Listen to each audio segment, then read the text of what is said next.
Friday, August 30, 1867, the New York Times. Attempted suicide by insane girls. A young woman named Margaret Shaw, said to have a residence in Bordentown, New Jersey, was brought from Greenpoint yesterday and arraigned before Justice Galley, charged with attempting to jump into the river from a 23rd Street ferry boat. She was evidently suffering from a diseased mind, and the justice sent her to the county asylum. The unhappy young women are of the same age, 22. The other woman in the article is Emma Robinson. Thursday, August 29, 1867, the Daily Evening Express. New York, August 29. Yesterday, a young woman attempted to commit suicide by jumping off the Greenpoint ferry boat. One of the hands caught her, and she was saved. Her name is Margaret Shaw of Bordentown, New Jersey.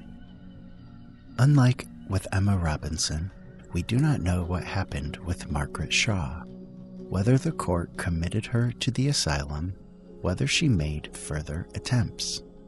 As Margaret was from Bordentown, New Jersey, a search of New Jersey papers gives us a few more references, but whether they were our Margaret Shaw is not known. The Morning Post of Camden, New Jersey, reported in 1890 that a Margaret Shaw had made complaint against a Rose Ann Brown of Gloucester, New Jersey, charging her with being a common scold. Rose Ann entered $200 bail for appearance at court. The charge of being a common scold was unique to women. Men could not be scolds. To define scold, the OED says, a person, especially a woman of ribald speech. Later, a woman addicted to abusive language. In Massachusetts, the law for common scolds described it as exorbitancy of tongue in railing and scolding, and the punishment was to be gagged or set in a ducking stool and dipped 3 times in fresh or salt water. In the case of Boston's Anne Price, she was imprisoned until her fine of 40F was paid. Women in the United States were subject to being charged as a common scold until the Criminal Act of 1967. In 1634, a man named Thomas Hartley from Virginia wrote to former Massachusetts Governor John Endicott, mentioning an instance of seeing a public ducking in Virginia. I saw this punishment given to one Betsy, wife of John Tucker, who, by the violence of her tongue, had made his house and the neighborhood uncomfortable. Among many examples of women being harshly treated and persecuted merely for expressing their minds, for being common scolds, see Sinead O'Connor. Merely for tearing up a photograph of some guy, the entire liberal entertainment industry turned against her. Tough guy Joe Pesci said on Saturday Night Live he wanted to slap her, or maybe he'd have been okay with a ducking. She was taken to the pond by the officer who was joined by the magistrate and the minister, Mr. Cotton, who had frequently admonished her, and a large number of people watched. The ducking stool has, at the end of the longer arm, a fixed stool upon which said Betsy was fastened by cords, her gown tied fast around her feet. The machine was then moved up to the edge of the pond, the rope was slackened by the officer, and the woman was allowed to go down under the water for a space of half a minute. Betsy had a stout stomach and would not yield until she had allowed herself to be ducked 5 several times. At length she cried piteously, let me go, By God's help, I'll sin no more. Then they drew back the machine, untied the ropes, and let her walk home in her wedded clothes, a hopefully penitent woman. In 1811, in the state of Georgia, a woman named Mrs. Palmer was tried and convicted for scolding by the Superior Court of Baldwin at Milledgeville. The Augusta Herald reported that Mrs. Palmer seems to have been rather glib of tongue, and was then punished by being publicly ducked in the Oconee River. Numerous spectators attended the execution of the sentence. In Boston, 1813, a woman named Elizabeth Bolin was indicted for being a common berater and also a noisy, turbulent brawler and common scold, for which she was found guilty and sentenced to 30 days in jail. During her defense, Elizabeth basically complained that she lived next to a whorehouse. The word whore is not printed in the paper, and only a dash is printed. Elizabeth complains that when she goes to her chores with her pigs in their sty, she is harassed by a parcel of lazy, idle whores who look out of the windows and holler after me, saying, "She looks best in the sty. She looks best hoeing." Elizabeth then tells of a noisy fight with her husband that a neighbor interrupts, only to have Elizabeth tell him that he also keeps a whorehouse where they have a great many idle girls who have nothing to do and no way to live but by whoring. She also tells of another someone, their name deleted from the record, who seduced a maid and then tried to hire her to lay the blame on his apprentice. This unnamed man then whipped me till I was as black as that gentleman's breeches for saying so. Elizabeth was also involuntarily committed to the workhouse on complaints from neighbors several times. Also in 1813, a woman named Margaret McCullen, who lived in New York City, was indicted for being a common scold. Saturday, October 30, 1813, Alexandria Gazette. From the New York Commercial Advertiser, New York General Sessions, The People versus Margaret McMullen on an indictment for a common scold. Yesterday morning came on in the Court of General Sessions, now sitting before His Honor the Mayor, the Aldermen Fish and Pell, the trial of the indictment against the defendant for being a common scold. Several witnesses were sworn, and it was proved that the defendant lived in Broadway near Duane Street and kept a small shop, that she was, when not out of temper, an industrious, quiet, and decent woman, but that when irritated she was a most outrageous and violent scold, attacking any and everybody indiscriminately who did not placate her, or against whom she had any dislike. That she was unfortunately addicted to intoxication, and when in that state was more outrageous than at any other time, that those fits sometimes occurred twice or 3 times a month, sometimes more and sometimes less frequent, and lasted 1, 2, or 3 days, that during these times her tongue was most violent, frequently collecting a mob of boys about the door, etc. J.W. Crackett and Dr. Graham were her counsel, and the later gentleman in a long speech contended, first, that the defendant being indicted at common law, there being no statute against scolding, must, if convicted, suffer the common law punishment of ducking, and would not, as Lord Holt had observed, cure her, but would in all probability render her incorrigible. Second, that in this country no indictment would lay against scolding, because no conviction had been found in England from where we derived our common law for more than 100 years, and of course the custom was exploded and extinct. Third, that admitting that conviction could be had on this indictment, and the punishment of ducking to follow the conviction, it was barbarous and inhuman to subject the fair sex to corporal punishment when men were by law exempt from it. He concluded with a most pathetic appeal to the feelings of the jury in favor of his fair client.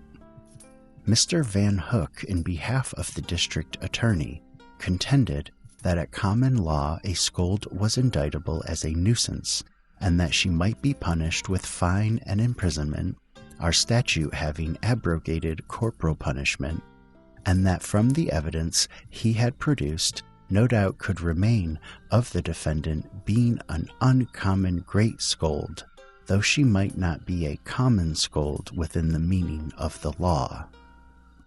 The court charged the jury that they did not think the indictment supported by the evidence, as it required proof that a person was of a temper tending to annoy the public, and that proof of these few instances of scolding did not, in their opinion, support the indictment, that this was the first instance, except the one lately in Boston, of an indictment for this offense, and that it would be better that the parties should be acquitted than that a new bill for prosecution should be opened, a shorter remedy than by indictment being to be had, viz. Binding the parties for their good behavior.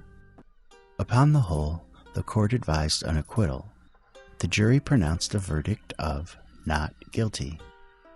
This trial, being novel, being the first in this state, caused much amusement and apparently some anxiety to the female part of the audience, and some of them seemed to fear that this invasion of the rights of women might ultimate in their being deprived of their principal weapon of offense, and we congratulate them upon the defeat of this attempt to muzzle them.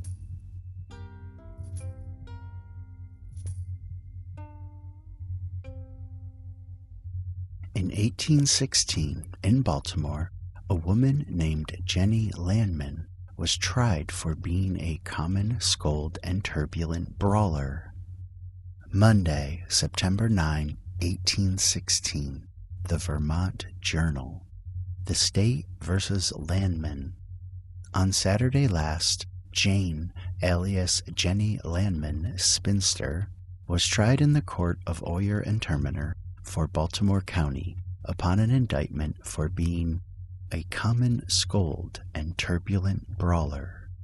The Attorney General opened the prosecution with a brief statement of the facts he expected to prove against the traverser, and observed that the gentlemen of the jury must be perfectly aware that the public peace might be more noisily disturbed, and the dignity of the good people of the state of Maryland more loudly insulted by the shrill clamor of a woman's tongue than by the boisterous quarrels of men, that assaults and batteries were quickly over, and that the mischief usually confined to the parties, but the rattle of a common scold was incessant, and annoyed the whole neighborhood, that although this offense was strictly of the feminine gender, and to the honor of our sex, the law had no term to fix this reproach upon men. Yet, inasmuch as we were the principal sufferers, the policy of the law had vested men with the sole prerogative of trial and punishment, that he trusted he need not remind them on this occasion that the tranquillity of society mainly depended upon a salutary restraint of its restless and ungovernable members. The first witness called was the clerk of the market, who testified that he had known the traverser about 4 years, during which the witness had charge of the market. That on market days she was particularly noisy and troublesome, bellowing and screaming at all the market people within the reach of her tongue, that accepting her tongue, he knew no harm of her. She was at times industrious and submissive. Indeed, he must confess he had now become so used to her tongue that it did not annoy him a great deal, though he could not tell how her scolding sat upon other people's ears. That he believed, however, she was afraid of no man or woman upon earth except himself. 2 constables were then called, one of whom declared that he considered Jenny the Traverser one of the most turbulent creatures he had ever saw in the whole course of his life, that she was miserably abusive to everybody, black and white, gentle and simple. That witness had flogged her over and over again with a very good cowhide to see if he could not quiet her tongue, but all to no purpose, for the more he had whipped, the louder she had screamed, so that he absolutely despaired of a cure. Here the jury begged to have the Traverser produced, that they might see her, and upon this, without leaving the box, they found her guilty. We understand the punishment is not yet fixed, though the law still authorizes the court to inflict the ancient and appropriate punishment of ducking till the offender will hold her tongue.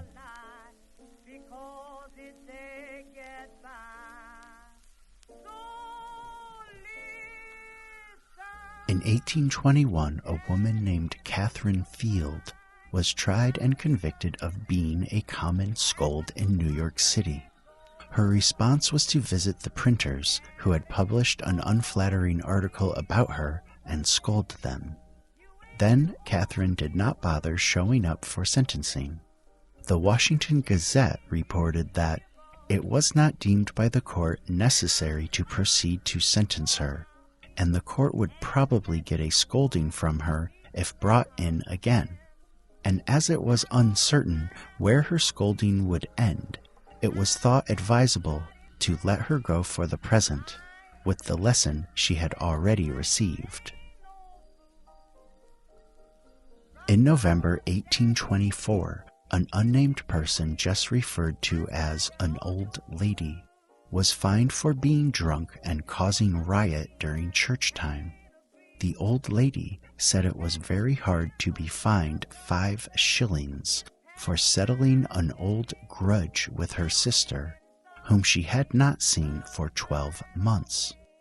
This story was printed in the Lancaster, Pennsylvania newspaper under the headline, "A Common Scold." In 1824, the U.S. Supreme Court voided the punishment of ducking given out by a Pennsylvania court to a woman named Nancy James for being a common scold. The Supreme Court gave the reason that the judgment is illegal.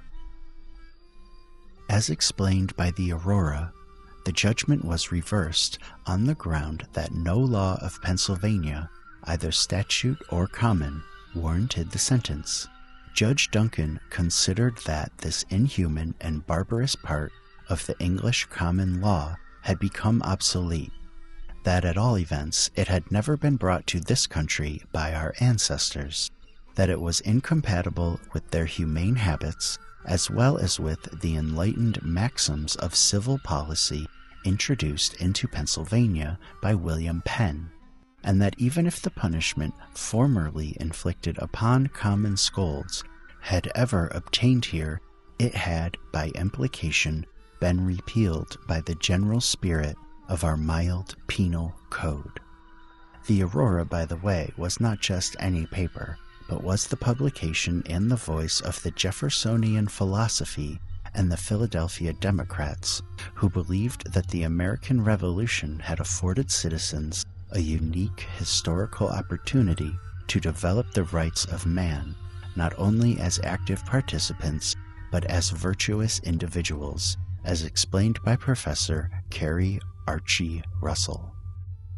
In the 1825 decision, Justice Duncan of the Supreme Court wrote that The instances are numerous of statutes being repealed informally, a kind of silent legislation. That is, citizens won't abide it anymore.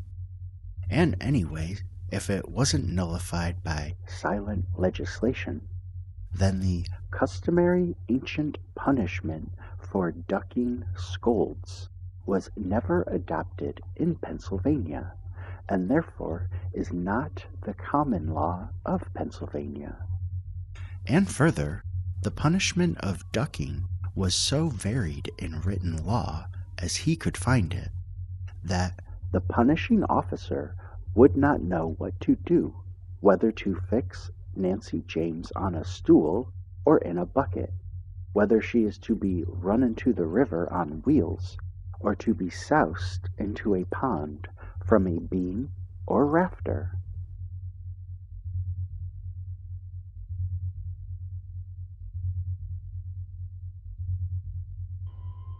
But back to Margaret Shaw, or at least someone named Margaret Shaw, if not our Margaret Shaw from Newtown Creek. The Brooklyn Daily Eagle of October 17, 1885, provides happy copy of a happy Margaret Shaw who lived at the top of Fort Greene Park. A well-dressed, fine-looking woman of about 35 who was arrested last evening on a charge of intoxication was arraigned this morning. The officer says you were drunk last night. As the prisoner did not answer, the judge repeated the question in a louder tone. "What did you say, sir?" "Were you intoxicated last night?" thundered the court. Me drunk? Never, sir, never." "Now hadn't you been drinking?" Certainly, but just a little," replied the prisoner. She paid a fine of just $1 and was allowed to go home. For exclusive extra episodes and content, including images from many of these stories, plus additional stories and other stuff we found in creating this podcast, support us on Patreon, link in the description. Our zine using these and similar materials about Newtown Creek and Greenpoint is available at Blue Stockings in New York City or on our website, explodingbrooklyn.com. All music by Charity Case, charitycasemusic.com, unless noted in the episode notes. Also available on explodingbrooklyn.com is Boulevard Years, The Greenpoint Oil Spill, the first novel atop the spill.